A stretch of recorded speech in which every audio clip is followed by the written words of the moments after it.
Hi and welcome to Gaming Forever. I'm your host Panic and I'm talking to Thor from Pyro Software about their new game, Heartbound. Hi Thor, thanks for joining us today. Really appreciate you coming down. Love the game. Awesome, thank you very much. It's a pleasure to meet you as well. Good stuff, good stuff. So we're going to get straight into it. We can start off with so where do you find like your inspiration for the game? Was it always an RPG setup? What kind of did you draw your inspiration from for this?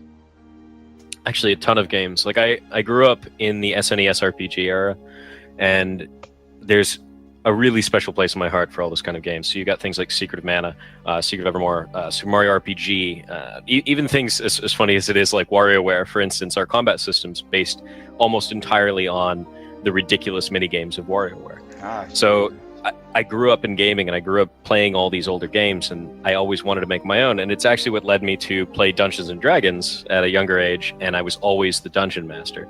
So I was always the storyteller, always making the worlds and things like that. So this is something I've always wanted to make. Okay, so there's a very emotional core to story and relationships with Heartbound. Lord's relationship with his father, for instance, or more positively with Baron. Can we expect more of the same from the other characters and the rest of the storyline? And are you going to make us cry? Well, I mean, have you not already? Listen, we're not here to talk about how I cried like a baby, okay? That's not it's for other people. I mean, yeah, there are some emotional parts all throughout Heartbound. Some of them that you guys have already experienced if you've played through the demo. But at the end of the day, it's just a story about how you as the player go through these adventures with lore. So if you decide to make this story much darker than it is at its baseline, then you're kind of at fault for those things, for your own sadness at that point. Okay, I'm just really hurt right now. Thank you. It can get much worse. There's a lot of pathways, even in the demo. Actually, there's multiple paths through it. There's multiple endings to it. So if you've only played through it once, try different things, and yeah, you can absolutely be a terrible person throughout it, and it will change the story drastically. I like that. That should be the tagline. You can be a terrible person. Just thanks. Put it right on Steam with that, just right as the headliner. The game where you can be a terrible person. Heartbound, you're awful. Yes. Okay, so the art has this great Saturday morning cartoon kind of vibe. It really makes the world pop. And there's also a lot of interaction with the world, including there's an elusive cat to collect, socks, all sorts of stuff. Any fun Easter eggs that you recommend looking out for? You can give some hints, right? Funny Easter eggs. So all throughout it, there's a ton of references to our other game, which is Champions of Breakfast. It's an arcade game that we built as our first game as a studio. And we built it in 24 days and put it up on Steam, and people seem to love it. So we've got jokes in that game to Heartbound, and we've got jokes from Heartbound back to that game. But aside from that, there's also a ton of just popular culture references. You know, there's jokes from Homestuck in there that I've added in at certain points, where if you are a really big fan of that webcomic, you'll find them. Or there's jokes from just movies that I've really enjoyed, or tiny things and tiny references all throughout it. And some people have found them and some people haven't. There's a couple that people haven't discovered yet, which is kind of cool. And there's also secrets all throughout the game. So there's even secret areas, there's secret items, there's things that you can actually take along with you on the journey, and some of those haven't been found by the community yet. Keep your eyes open, people. Speaking of the community, actually, the battle system, you mentioned it was very akin to WarioWare. I can really see that from now. With the multiple mechanics, is it something that's going to be like random battles, or is it going to be all story-based? I noticed there weren't any real random battles in the demo. In Heartbound, there are no random battles. So there's no random battles, there's no experience, there's no levels. As I went back and now that I'm older, I went back and I played a lot of older RPG games, such as Earthbound. For instance, it's one that I play through every once in a while, again, because I love I love the stories of those old games. Also, great epics like Chrono Trigger, for instance, massive game on the Super Nintendo. And I realized that I spent a lot of my gameplay time just doing random battles to outlevel the next boss encounter. And while that can be seen as pretty interesting in some ways, I found over time it felt kind of boring. It felt grinding wasn't interesting to me. It was just a means to an end to get more powerful to beat the next boss. So I wanted to build Heartbound's combat system in a way that you as the player leveled up. You got better at the games. Your character wasn't doing that. So it was more personal in the progression rather than like outside of yourself and just a stat in a video game. That's a nice way to put it. Yeah, I can see that as well. Like, it's a lot of like, for example, in the first boss fight against Barkest. Am I saying that right? Yeah, Bargist. Yeah, it's it's funny. It's like a dog creature shadow thing. So it all ties back into it. But the biggest thing for me is make it feel like an arcade game, because the old school arcade games, they didn't have levels and experience. They had you getting better at the game and getting a better high score than the other guy who was on the list. And I wanted it to feel that way. So you've got a whole slew of Anthem characters who haven't been introduced yet outside the concept art, which we actually put up on Twitter earlier this week, and we'll put them in here again in the video.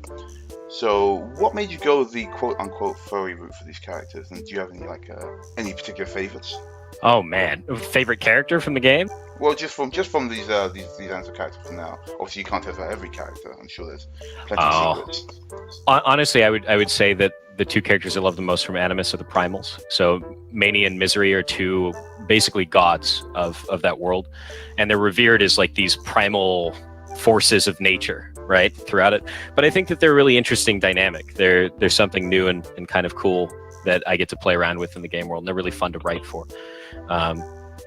Aside from that, for the actual characters in this, they were actually designed by a previous artist that we had, and then added additional ones. Shay, our current artist, added new characters and made them more interesting, and then we added backstories and made them all cool like that. And Shay's actually quite popular in the furry community, so you may have heard of her or heard of her work. So that's where a lot of that came from. And each one of there's multiple worlds that are in Heartbound, and this is just one of them. So this one has anthropomorphic characters, and the one after this does not, and the one after that does not. But they all tie together towards the end. I like the subtle not mentioning what they are, just that they're not anthropomorphic. Right. That is true. I could tell you, but it would ruin the fun. Yeah, no. We'll let the players find out. Actually, speaking of the team, tell us about your team. Who have you got with you apart from yourself? So I'm doing all of the programming and writing and game design, and then we have Stijn van Wakeren, who lives in the Netherlands, and they do all of the music and the sound design. So anything that you hear in the game, any of the amazing music that you hear, that's all them. And then Shay does all of our art and all of our animation and any of the PR images that you see. So if you see anything that we post up on Twitter and it's like a cool, funny picture, that's all stuff that Shay does. Or any of the art in the games, for that matter. And she also did all of the art for Champions of Breakfast as well. All right. We'll put a link up for the people to check out Champions of Breakfast as well. If there's going to be some back and forth jokes, they're going to want to know about them. So you mentioned that all the characters outside of the initial world are going to be anthropomorphic, which is very cool. But we've got a couple of human characters. We've got Law, his father, and Binder. Now, Binder is this character we meet fairly early on in the demo, if you don't screw up the boss fight like I did. And there's obviously more to them than meets the eye. Can you tell us a little bit?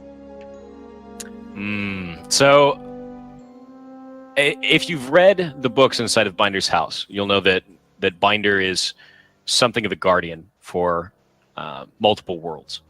And that is the case for every world that you go to. He may not always look the same, but he'll always be there. Ah, nice. All right, well, that is a nice little exclusive for us, I think. Okay, so lastly, the game's on its way. It's looking really good. So it went well. Is there anything you'd like to do with more time or money, like say releasing the Game Boy Advance? I'm not biased. With more time or money? If I ever felt that I needed more time or money, I wouldn't release the game. Like, hands down. No, it's completely the case. Like, I would not release the game if I felt that it could be better in any way. I couldn't. This is the thing that I've always wanted to make. This is the reason that I quit my AAA job in the industry to go make indie games. I wouldn't do it. I absolutely wouldn't. All right, that's some conviction. I can appreciate that. And with that, I think we've hit our time. So let's say again, Thor Pirate Software, thank you very much for coming to talk to us. Can't wait to play it. It looks fantastic. Any messages for our viewers before we go?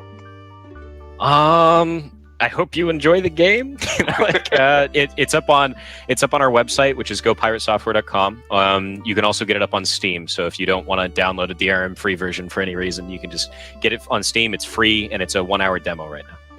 Awesome. Thanks very much for coming to talk to us, and we'll be, I'm sure we'll be back in touch soon, actually. Yeah.